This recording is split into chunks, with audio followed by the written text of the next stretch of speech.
meant to do. Let's try that again. So the one thing I want you guys to notice is that when we did this brief meditation, right, is we did actually, I did actually talk about surrounding ourselves with light and protection. One of the questions we had pop up on the website on our Facebook page around this class was someone who said, I had someone who did this before, and they said, it was something scary. So one of the questions is, can lower energies, so not just actually our higher self, can they intervene in the writing? And the answer is yes. Okay. Remember that this energy is coming through your own filter. So your own doubts and your own fears can manifest through your writing. It can happen, right? We're talking about the fact that this is healing. Sometimes you need to be bringing up things that maybe don't feel so good, right? But something that you kind of maybe have to kind of wrap your head around. All right. But the lower voices are almost always going to be coming from here or here. They're going to be coming from ourselves, right? That's stuff that we need to bring up and we need to heal. So the easiest way to be able to tell, now you notice what we all got, right? We all got very beautiful stuff, right? Very beautiful. Connie had a poetry there. Alyssa had a song, right? It's very beautiful stuff that we're getting, and that's what is based on. This is loving energy. But when you're working to heal some stuff, sometimes you're gonna receive something. Um, I have pages somewhere in this notebook. This is one of my notebooks with all it, when I went back through, where I actually had a very nasty 12-year-old come across. And it took me a while of doing this process and going back to it before I realized that that was my own inner child who was trying to tell me what I do to myself, right?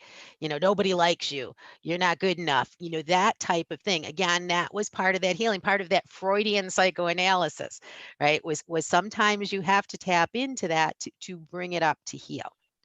So what I always tell everybody is that when you're first starting out, it really is a good idea to say a prayer of protection, or what we did, right? Surrounding yourself with a bubble of light, or whether it's the Our Father, whether it's a mantra, whatever it is that makes you feel comfortable.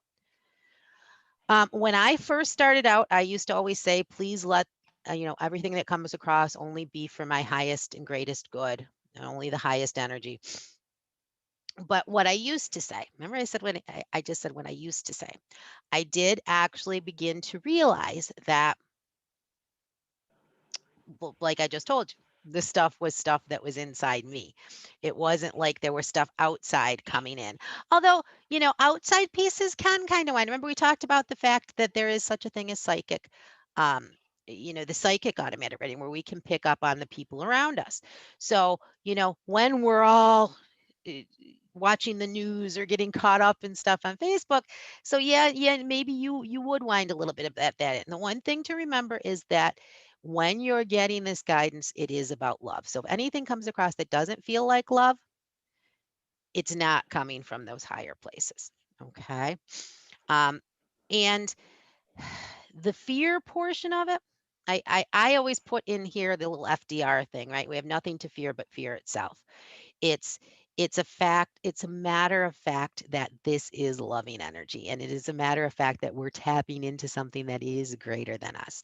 So if you feel like you need it, do go ahead, surround yourself with that, say a prayer of protection.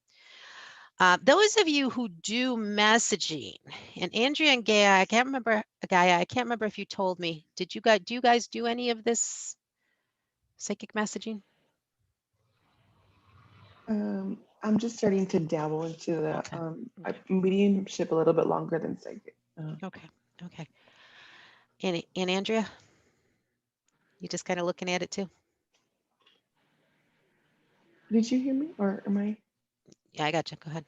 Oh, okay. Yeah, just starting into the Okay, mediumship. that was you. Yeah. I'm sorry. Yeah. No I only got you in the worries. little one. Okay. What do you mean, Renee, for? Are you do you do any psychic development, any messaging work? Yes, yes. Okay. I'm trying to. I Yeah. thought you had I'm mentioned looking that too. to. This can translate to that. Now, I do use, remember we talked about the fact that the spiritualists used it for mediumistic work. The more that you practice and make this a regular routine in your life, the more it will carry over to other things. And so I even have a notebook in my car because if I'm trying to get something, I'll just quick. I have them everywhere except the bathroom. That's the only place I don't have them. But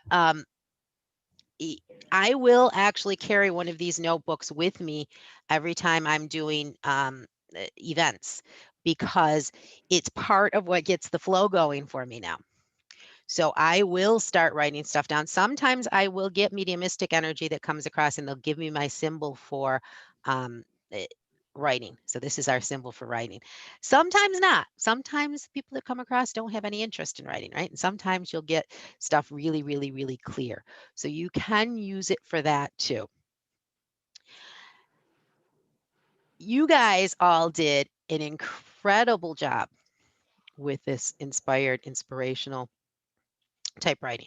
Now, remember, we went with a writing prompt. And yes, Lissa, I will send you guys the prompts that I had. I could actually send you the whole PowerPoint if you want. But you can do that. Now, that's something that I had never thought of until just recently. I would always just sit down and go, okay, here I am. Teach me what do I need to know? What is it? You know, and at that point, I would have different energies come across at different times. Eventually, went to a collective. What I've realized now is that I can start out with, I'm trying to figure this out. Can you help me? What did that dream last night mean? What is it that I need to do to get beyond this? And I will very often start with my notebook. So I always have a notebook. Always, always, always. So first thing I do in the morning before I start my meditation is write in it. And that's actually a method, right? So many of you got really beautiful stuff, right? You could take this, you could do blogs, you could do poetry, you could do songwriting, you could, you could write a published work, an inspirational work with this. You can also use it for your own messaging and for other people's messaging. I think we touched really quick, and I think Connie mentioned it when we were talking about Sally's stuff. Sometimes it's not necessarily going to be beautiful. Sometimes last class I gave, someone just got squiggles. Anybody get squiggles this time? Anybody get squiggles? I found that I get squiggles when the energy is changing. It's almost like testing the pen. You know how when you're going to write something, sometimes with a new pen, you have to kind of, do a little of that with the pen. I almost feel like that's what happens. So if you do feel like you're getting squiggles, don't be panicked about it. Same thing. Faye, really good. Faye's been working on this, right? She said she started, and Faye, you are right-handed, right? Yes, I am. Yeah. So she started trying to do it with her non-dominant hand. You can try doing that, right? We were all kind of questioning, how do we make sure that this isn't me, that I'm not putting this in? Well, using your non-dominant hand is one way of doing that because you're not going to flow as easily. So you know that you're stepping back a little bit. I'm with Faye. I really struggled when I tried to do the non-dominant hand. But again, what Spirit was trying to teach me is that this energy is something that we're combining, right? So when I'm going out of my way to try and remove myself from that equation, then everything is not really working exactly the way it should, right? If I'm doing a mediumistic message, yeah, I don't want any of my own stuff coming in. But if I'm working to get answers, if I'm working to heal, if I'm working to try and get some universal truths, my energy becomes as much an important part of that process as that divine energy. Because again, remember that higher self right here, That's part of, it's like the popsicle stick, it's that centerpiece that holds all of that team with us. Can you ask for someone in particular? Lisa, you were talking about wanting to speak to your mother or wanting to speak to your husband. You can go in and ask for someone in particular. If you're going to look to do this as a regular practice, if you're looking to implement this into your routine and develop it further, what you're going to find is that it may start with someone who's very close to you in spirit. So mine started with my husband, right? Lissa, your mother energy, grandmother energy, very strong. Christine, your grandmother could probably, that energy is always very strong. Someone who was close to you and hasn't been crossed for that long, right? The language is going to be a little easier. The words are going to come a little bit smoother. You have that build relationship. You don't have to ask for someone in particular. Again, you can just trust that this process is working the way that it's supposed to.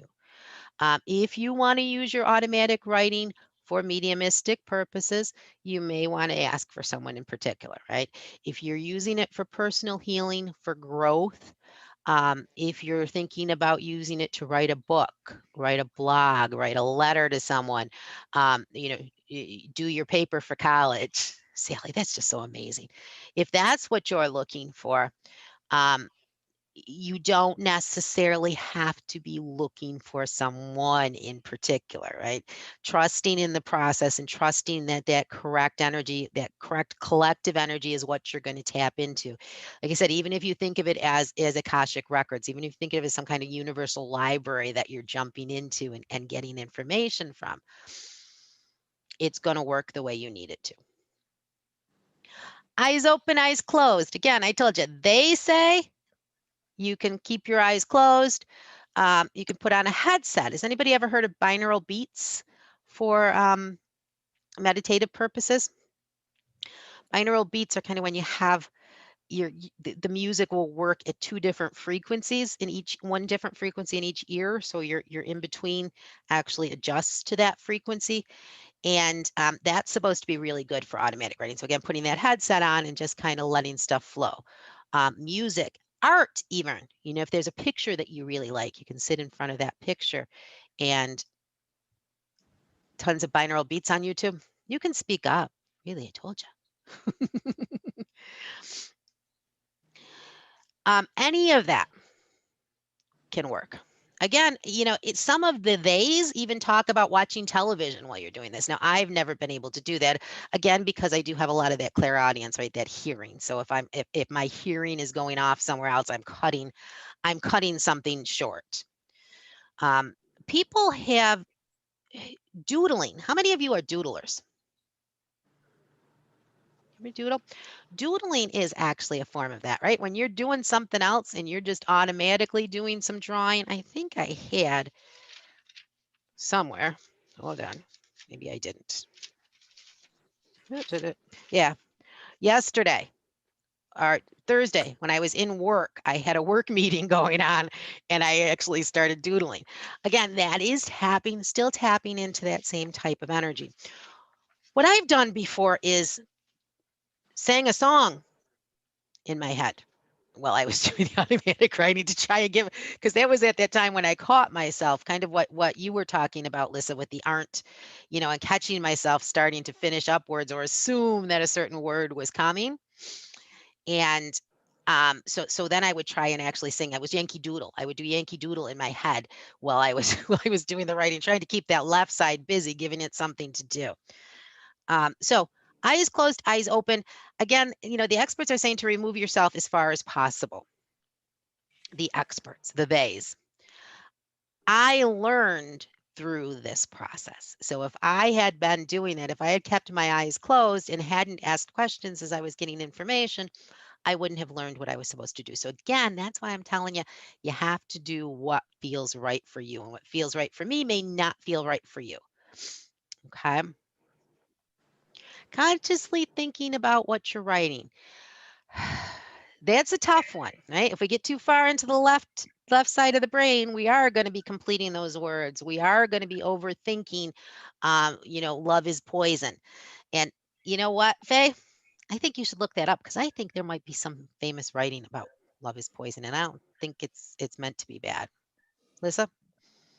Yeah, I've been meditating on that, Faye, because of all the things that we've shared, that was the one that was most striking because it does seem to be from a dark place. But I don't think it is. in all my experience of love, there's always death because we shed ourselves as we move into love. We have to Good answer, Lisa. poison those parts of ourselves as we transform ourselves into a relation.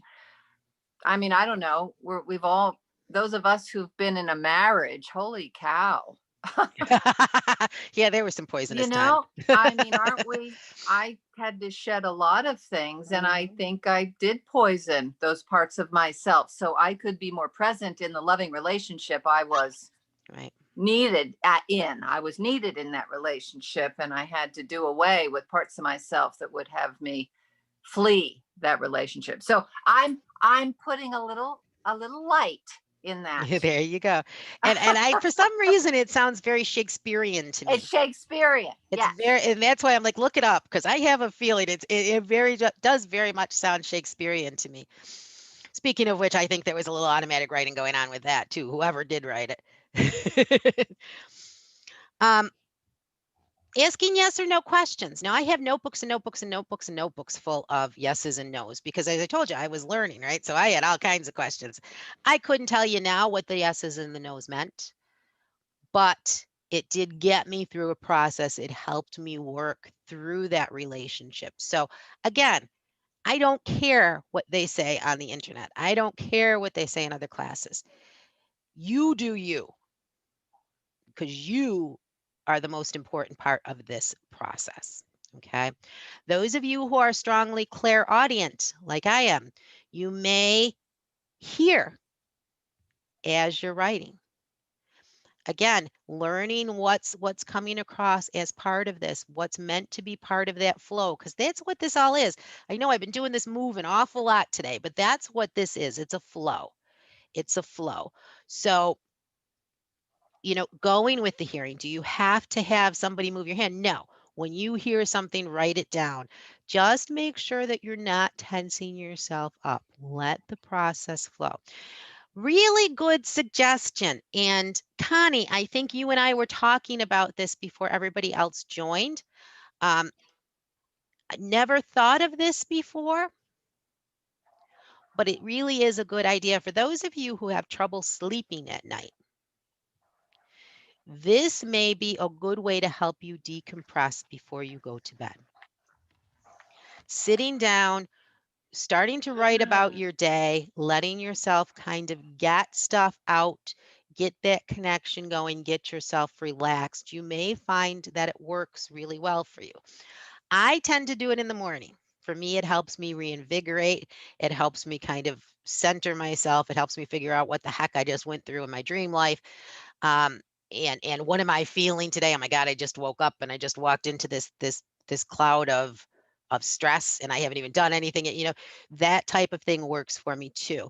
But again, if you have trouble sleeping at night, sometimes that, stepping into that loving energy, getting the stuff out from your day and then letting that loving energy flow through you may end up helping you a little bit to get into a more restful sleep. Because then you're also already in that semi-meditative state too, if you've kind of wound down. I do say that you do want to try and go into this high vibrational. Remember, we did talk about the fact that there is some healing stuff that goes on. Writing is a very healing process, but if you're in a really bad place, I would say just try sticking with normal journaling to get your feelings out. Although, do remember that we said Conversations with God was written when the guy was yelling at God, so he was angry. Right? And Stairway from Heaven, the guy said, I was in, so again, it's just how that energy comes across for you. But again, you're going to know, right? If you're in that place where you just can't let yourself open, you're going to feel that. So again, writing is fine. You don't want to get too deep in if you're in a really bad place. And the biggest thing that I can tell you is to have faith, to just trust in this process. Keep working at it. You're all here because it resonates with you in some way. Just remember that the way it works for you, the way it resonates with you, the way it comes through you may change as you proceed, right? You may find that when you normally sat down and you used to have volumes, you're now having to kind of dance your dance a little bit differently. You may find that the stuff that you brush aside as gobbledygook, as stuff that doesn't make any sense, all of a sudden you'll have a day when you have to pick up the phone and call into work and call Story and go, I have to come see you. You wouldn't believe what I just found in my automatic writing notebook. So it really does unwind. So when you keep these papers, I would suggest always dating them. If you notice, I always have a date on all of my sheets now. I didn't do that in the beginning. And when I did go back to stuff, I was like, oh my God, how long ago was that? Because I didn't have dates on them. And because your concepts change when you look at them, just like with a journal, it's really a good idea to have dates on them. Okay. I am going Renee, to, Mi- yes, Might I add just another little caveat to that yes, series of advice is that you may tend to be careful not to lose confidence in yourself if at the times something comes through, you look at it and you decide, okay, that's what this means. And then 6 months, a year, 5 years later, you go back to it, or it just kind of drops into your consciousness that, oh, well, it didn't mean that, it means this. What I found really helpful, because I started to lose confidence in my ability to interpret what this stuff meant, was keep in mind the and principle. Both can be right. It can be what you think it means tomorrow, and it can be something what it was completely supposed to mean different today. Yep. in a Yep. year. Both can be right. And so try not to lose confidence in yourself in whatever Well, spiritual development comes through. it's that like anything else. you- You grow, It's right? like, what does Maya You're Angelou understanding say? things. You know, I understood this as best I could at that moment. Now I may understand more. That's Right. kind of Maya Right. Angelou Well, and concept. like I said, that's why I said not to be disappointed either if your methods change as you move along, because you were growing. If we were meant to stay doing the exact same thing all the time, then that would be kind of boring. I don't know where I was going with that one, but we're not meant to. We're meant to continually grow, and as we continually grow, our comprehension changes. So Connie made a really good point. There is stuff that you're going to take one way, and we know, right? All of you kind of were hitting that higher level, right? That divine, the musical, the artistic level of what you were getting. When you're at that level, remember what I said, if you're going to be working with an individual spirit, you're probably going to be working with somebody that you were close to, because the language is going to be the same. When you're hitting that higher divine level, sometimes the words are going to be a little bit different. So Andrea, you were talking about going to look up a word, right? I always have my phone with me, because there's words I have to look up. There's words, I think I understand what they mean, and then I'm like, oh, that's not what it is. It's just, that higher level thinking. Sometimes you're going to get stuff and you may interpret it one way. A really good example is I got something at one point where Spirit talked about me being a martyr, and I was like, a what now? Yeah, no, I don't like that. And then I went to look it up and come to find out that it actually used to mean messenger. Before we started killing the messenger, martyr met messenger. And I was like, oh, okay. Couldn't you have just said messenger? Because it would have made a lot.